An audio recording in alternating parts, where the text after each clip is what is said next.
Today we are fixing some oopsie daisies by using the mold that made the mold to make these molds of keys.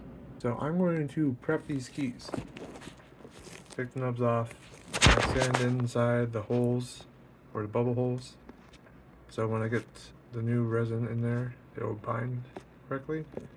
And I'm going to fill these up with silicone. I'm going to create a little divot that I can then stick into these keys to protect the stem and to keep the inside dimensions. Now all this will be open, kind of like I'm performing open heart surgery. So yeah, let's see how this goes.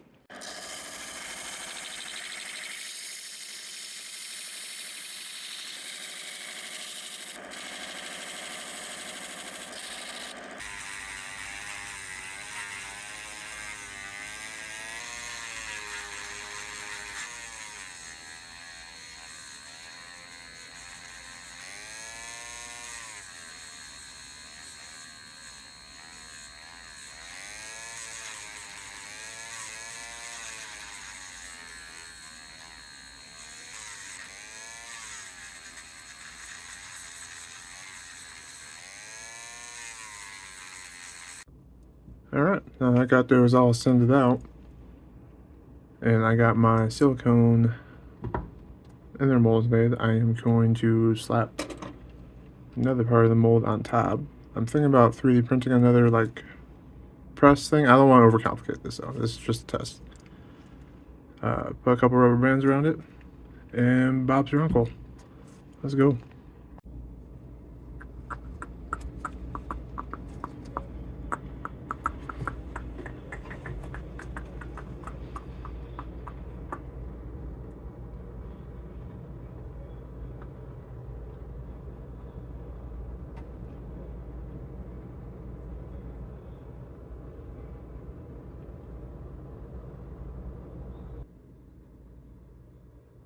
Boop, doop, doop.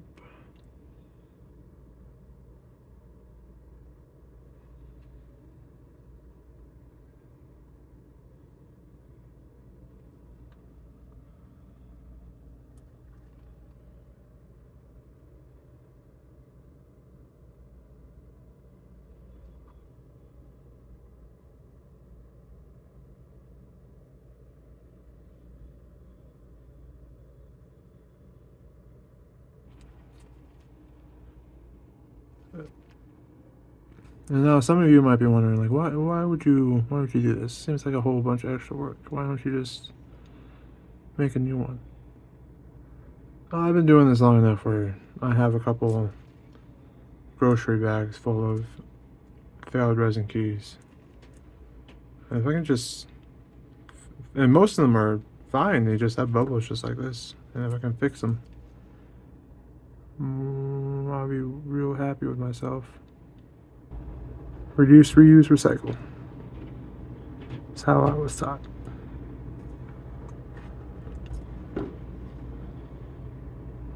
Okay. I'll get this rubber band up.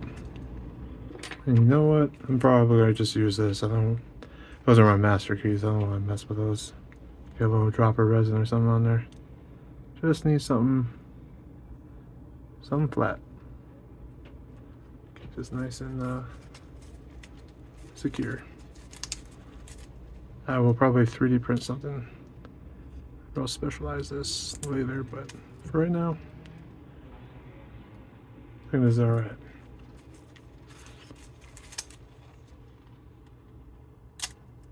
Oh, that was awful. Real loose. Doing a thin rubber band too, because I don't want too much pressure. I want someone just slightly holding it there. That's all it needs.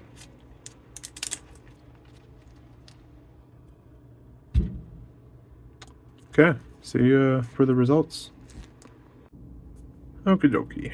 Next day here, I kind of took a peek and unboxed it with you guys, but things are promising. There's some slight leakage, so I'm going to have to hit this with a little bit of sanding.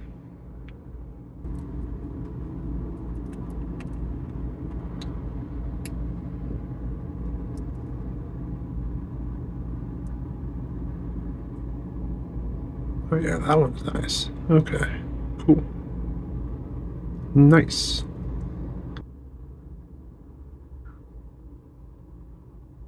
But yeah, no leakage on the inside.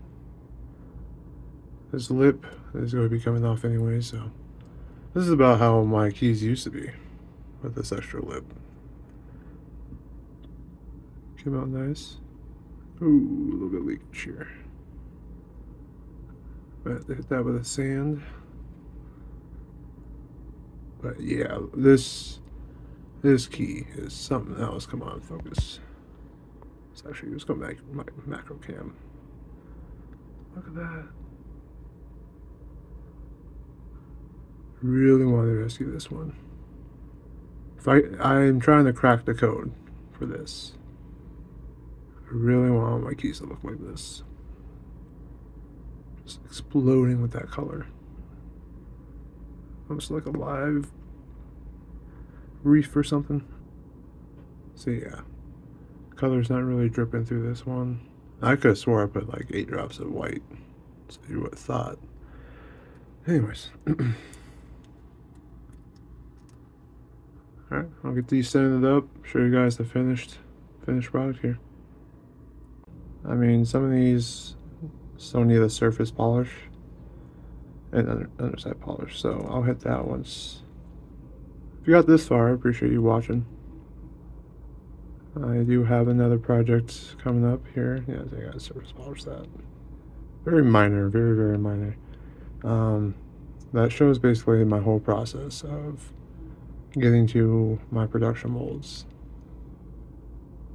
Just because I've been there, starting out. So I do want to make this little craft easier for people. Yeah, if you want to see how I made all this, hit subscribe. That video is coming out here soon, hopefully. If you want a set of keys yourself, I make plenty of them here. Not all of them are failures right off the bat. You have a box of alcohol colored resins keys that I'm going to be cataloging, put up on my website and Etsy here soon. Keep an eye on that. I also have a bunch of pigment colors I need to get through. So yeah, tons of options here.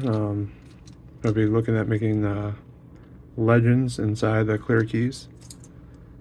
That's gonna be another fun project I'm gonna try to record. So yeah, just stick around. Tons of cool things around here. Have a great day. Bye.